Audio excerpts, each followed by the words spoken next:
Alright, I heard that I could do audio for this part, so I'm going to do audio. So, for question 1 being, how does a standards-based differentiated gradebook help you meet the needs of individual students as described in chapter 6?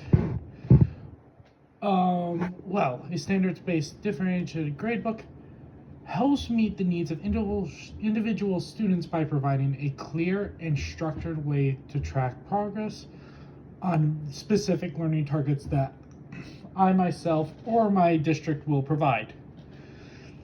If I am able to organize the assessments according to the standards, I can identify which students are going to be meeting, approaching, or even struggling with each concept.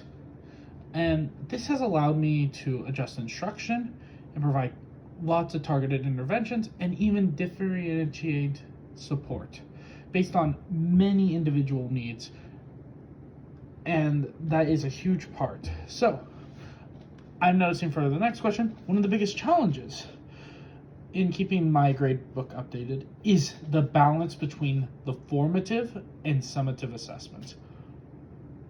A lot of formative assessments, as we know, occur very frequently and require lots of input, such as observations, class discussions, and quick checks for understanding.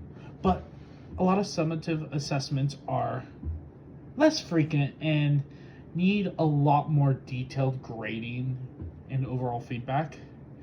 And to manage both types will require a really hard system to structure, but I believe if I am successful in this, I will be able to provide accommodations and modifications and progress over time, progress reports for parents, and this will allow them to understand where their own student is at in the class. Finally, for the last question, which I believe was, how can your gradebook serve as a tool for both guiding your teaching and communicating student progress effectively? It's such a valuable tool because it allows me to visualize their scores and keep observational notes on them.